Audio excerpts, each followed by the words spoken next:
is your second stimulus update, and historic presidential election update for Monday, November 9th. I hope you're having a great morning. My goal is to give you stimulus news in a flash. If you're a part of the family, thank you, and if not, I would love for you to subscribe. It has been an eventful week and weekend. We had the election for the 46th President of the United States, and Joe Biden was officially announced late Saturday morning as the official president-elect. However, President Trump said the observers were not allowed into the counting rooms. I won the election, got 71 million legal votes. Bad things happened, which our observers were not allowed to see. Never happened before. Millions of mail-in ballots were sent to people who never asked for them. Newt Gingrich, former Speaker of the House, said, "We believe these people are thieves. The big city machines are corrupt. This was a stolen election." The best pollster in Britain wrote this morning that this clearly was a stolen election, that it's impossible to imagine that Biden outran Obama in some of these states. Where it mattered, they stole what they had to steal. Stay tuned to hear what will happen next with the election. Mitch McConnell said stimulus is the #1 priority for the Senate today. Joe Biden said last week, today he will name his COVID-19 task force. On Monday, I will name a group of leading scientists and experts as transition advisors to help take the Biden-Harris COVID plan and convert it into an action blueprint that will start on January 20th, 2021. Biden said that the plan will be built on the bedrock science, and I'll spare no effort, none, or any commitment to turn around this pandemic. My name is Teresa Von Regan, and welcome back. I hope you're having a great day, and don't forget to subscribe and join the family. I have a gift for you. Get 2 free stocks from Webull when you download the app and deposit $100. The Webull link is in the description of this video. Although the election has been called, we don't really know who will take over as president in 2021. The election is most likely going to be contested with the Supreme Court, and this recently happened in 2000 presidential election. To see what happened in the 2000 election, check out this video. The federal Supreme Court needs 4 justices who believe the court should take on the case. I believe this will happen. There are a number of segregated votes in many cities that are unconstitutional. Additionally, governors were getting involved, especially in the case of Philadelphia, when it should have been state legislators determining the election. Listen to what Governor Wolf of PA did. He then goes to the state Supreme Court, which by a divided vote accepted the substance of what Governor Wolf was doing and then added their own nooks and crannies as well. Happily, in recent days, we've seen Justice Samuel Alito step in as a single justice. He has the power to do it, and essentially, in a very short order, say the legislature is the boss. What the governor did, this is my interpretation, is utterly unconstitutional. What the Pennsylvania Supreme Court did is utterly unconstitutional. It's just clear as the words that you just read. What happened in PA is unconstitutional. Also, listen to what happened in PA with provisional ballots, election safeguards, and voter fraud in big cities. I'm told by the Speaker's office there, they have over 100,000 provisional ballots. You don't hand out provisional ballots like lollipops. There are, again, conditions for those.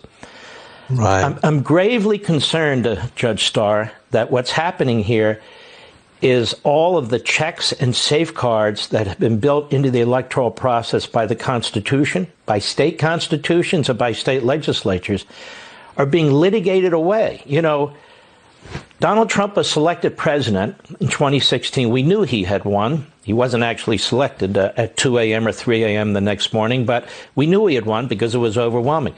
They're still counting votes now. They're still counting votes now because chaos seems to be the objective. The more chaos you can create, the more uncertainty you can create.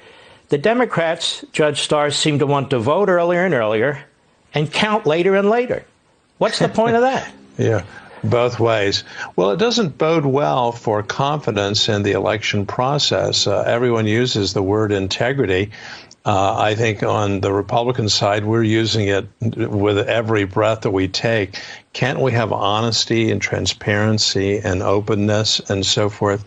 And I must say, I've been disappointed in some of the reporting that has gone about the process, willfully blinding themselves, some of the reporters, to the reality of what's happening before them.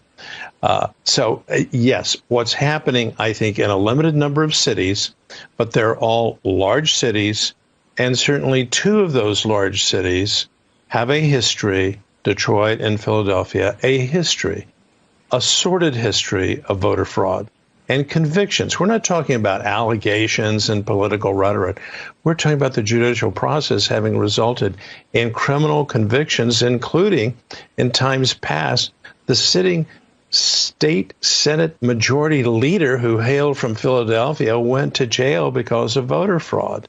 So failing to insist on checks and balances, sunshine, please let the sunshine in, and that's in the form of these observers who have meaningful access. It's not access, right, Mark, if you're in the cavernous convention center and you really can't see 60 yards away what's going on. That's form over substance. Listen to what Megan Wolf said about provisional ballots in Wisconsin. Megan is from the Wisconsin Elections Commission. This is good stuff and a good lesson on provisional ballots and how many a state typically gets. Hey, Megan, thanks again for doing this call. Can you talk to me a little bit about provisional ballots? How many, do we have an idea of how many are out there? And if not, can you give some historical perspective on how many we should assume might be out there? Yeah, thanks so much for that question. And that's another, and thanks for bringing up provisional ballots too. So provisional ballots is if somebody didn't have a photo ID yesterday, they're able to cast a provisional ballot under law. And they have until Friday at 4 o'clock to bring in their valid photo ID and still have that ballot counted. Historically, we have very few provisionals that are cast in the state of Wisconsin. And I know today our local election officials are getting that information into the system, posting their number of outstanding provisionals. But if we look back historically, I believe it's been fewer than 1,000 in a general election of provisionals that were issued. If Wisconsin gets roughly 1,000 provisional ballots and is 10 electoral votes, a state like Pennsylvania, which is twice the electoral vote, should only get about 2,000 provisional ballots. Pennsylvania is claiming over 100,000 provisional ballots. Stay tuned tomorrow for updates on what is going on with the election, but now on to further stimulus information. Negotiations for stimulus start back today. Joe Biden and Mitch McConnell have worked together during the Obama years and have had successful negotiations. It seems as if compromise and true negotiation is about to start happening. No vaccine is on the immediate horizon, and many economists believe we should be on the third stimulus, and we haven't even seen the second.